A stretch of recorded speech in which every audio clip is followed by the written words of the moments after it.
Hello again. Today is my 3-week update. Technically, it's the day after my 3 weeks in surgery.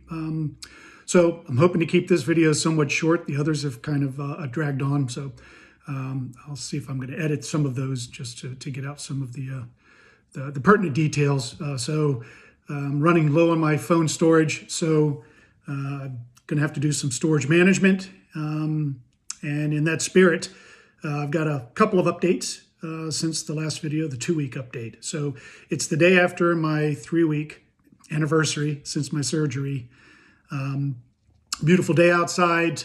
Happy New Year to you all that have celebrated the calendar of the West.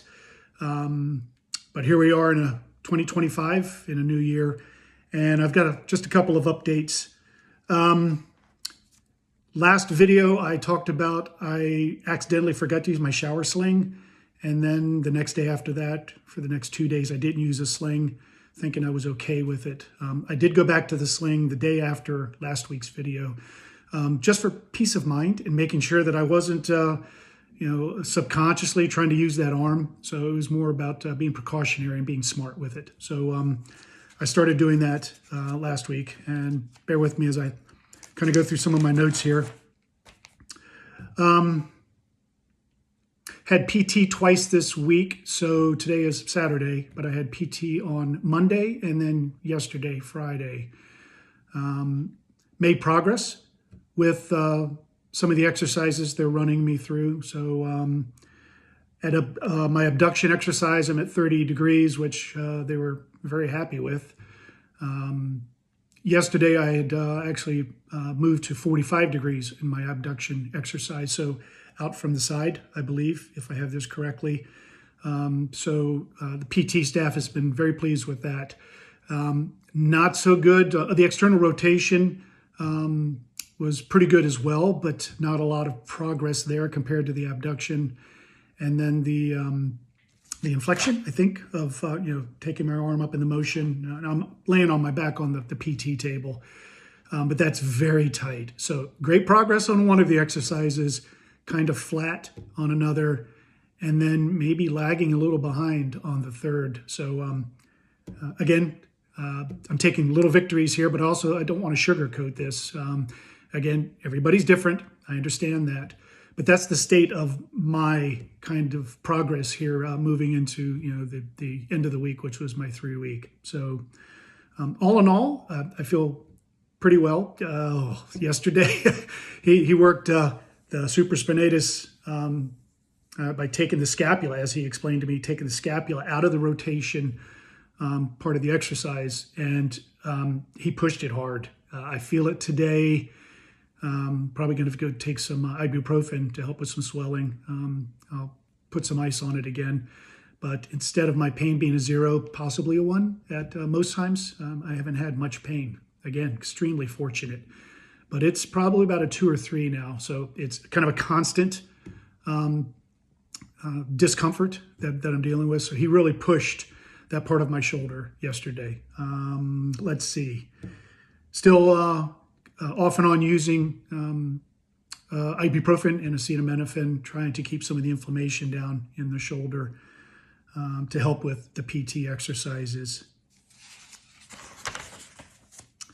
Let's see. I'm still taking on the routine of the protein drink, so about a 30-gram drink in the morning and then a 20-gram at night. And then, obviously getting protein from other sources as well, just to help with the muscle tissue in the surrounding area. Not doing a lot of exercise, I understand that, but I do want to at least provide the fuel for the healing process. And then my body will decide whether it needs to use it or not, which is probably better than me trying to decide. The body's a pretty smart machine, so I tend to listen to it. I did notice Monday or Tuesday of this week, my hand after the shower, my operative hand, being purplish and bluish. Now, maybe I just missed it when I took previous showers. No pain, no tingling, but I just noticed it as I was dressing, which means I'm not getting good circulation in that area. So I had to make sure that I elevated it, again, quickly. It goes away, and I did my, the hand pumping exercises and just, wiggling the fingers, and then the kind of extension and so forth for the forearm. And it comes back to color, normal color, pretty quickly. So just something that I've noticed. I didn't hear anyone else mention that. I had a little bit of, more swelling in my hand. So I'm wondering if maybe I need to keep my arm elevated a little bit more. So I mentioned earlier, I went back to the sling in the shower a couple of days ago, and that helps. But now I'm constantly aware, making sure that I keep my hand elevated, and I haven't had any problems with that. And sleeping's never been a problem. I've never woken up from that. And when I wake up the next morning, my hand is not purple. So I've got decent elevation there. The big news on that front is today's Saturday. So this past Thursday, I moved into sleeping on the bed. So I've got a wedge pillow that I bought, and then I fashioned a number of pillows on either side of that so I didn't roll left or right.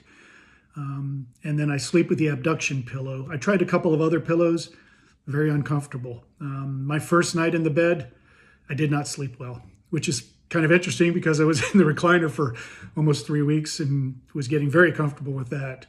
But moving to a very firm bed, and the wedge pillow is very firm as well.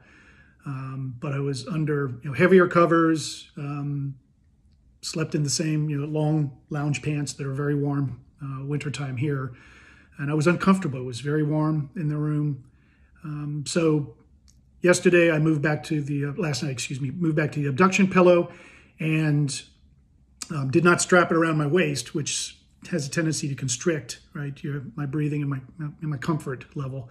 And I know that's adjustable, but you want to keep it kind of strapped close enough to your body so that you're not doing a lot of this while you're in the sling.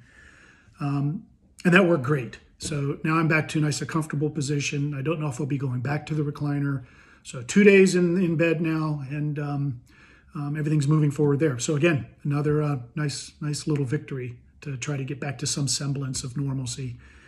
The thing I noticed about the hand is it was the longest I had it hanging at my side from the time that I had started getting ready for the shower and then after the shower. So I know that having it down at my side, a lot of the fluids were kind of pooling down there, and I guess without the healing completely done in the shoulder area, my circulation maybe is not where it needs to be. So day by day healing, hopefully that'll continue to get better. Keeping up with my exercises twice a day. So I've been pretty religious about that. Let's see. Of my 6 incision locations, the first steri strip, the original steri strip, the backside, which I believe is where the camera was used, that fell off, and the healing looks great. I saw another YouTuber had mentioned bio oil. And so I started using that yesterday after it had come off. So I just dab a little bit on that for the healing process. Just got it at our local Target, fairly inexpensive, $5-6 for just kind of a little bit. But I don't expect to use a lot. But the 4 replacement steri strips the PA did at the orthopedic office, those are still on. And then the original from my Biceps Tenodesis, that is still on. That's the only one that has original stitches left, and these are supposed to be dissolvable. So I'm not peeling anything off, but I'm just kind of gently washing in that area. Told that was okay with just hand soap, and then using regular soap. And it feels good under the shower, but I'm not submerging it underwater. So healing going well there. Let's see. I think that's probably about it. Making progress again on the exercises. I try not to get too disappointed in me not doing as well on 1 or 2 of them, but that's the tightest area. I feel most of this, the tightness and the limitation at the supraspinatus repair job that was done up here. I've had absolutely zero pain or any kind of, at least limitations on what we've done so far, which is, I asked the PT yesterday, we're not really doing anything for my bicep. So not pushing it at this point, but I don't feel anything in this area. It is definitely on the supraspinatus reattachment that I had done. I am feeling a little bit of pain on the outside, and they actually reattached my supraspinatus back to the original footprint. So the PT said that I was probably feeling some of that, as well as my biceps tenodesis. I believe there's 3 locations they can re-anchor that, the long biceps tendon. And I had it reattached in the middle of the 2, which is, it's no longer in the groove that goes down the humeral head, the head of the humerus. It's just below where that groove is. And then the other option is much further down. So I'm right there, and I'm probably feeling some of that healing process as well. So I'll go back in a couple of weeks for my second follow-up with the orthopedic surgeon. And so I'll double check with them then. And if it hasn't resolved by then, I will make them aware. But at this point, seems like the healing is going well. So that's probably it for today. I'm sorry I sometimes ramble on some of these videos, but I want to make sure I'm trying to include information that if at least one of you finds something of value in that, then I'm glad that I've mentioned it. Some of those that have been through this can go, yep, I remember that. That sounds right. Or, ooh, no, I didn't remember that. But I didn't hear anyone speaking about them having purplish or bluish hand, for example. So that is just in my situation. Hopefully none of you have to worry about that. I don't worry about it. I did some reading on that. I did not communicate with the orthopedic surgeon's office because everything I'd read about it says it's normal. And then once I get elevation, returns to normal color, and I don't have to worry about that anymore. So it's just me, again, muscle memory, trying to figure out what's the appropriate way for me to go through my day-to-day activities. So I think that's about it. 12 minutes on the video here. So I'll say goodbye for now. And then next week will be 1 month. And so I'll come up with another update for you at that point in time. So hope you're all doing well. Again, strive for those little victories, staying positive here. Even in setbacks, it's an opportunity. And I like to kind of take it with that mindset. So hope you're all doing well. Happy New Year, and we'll talk to you soon.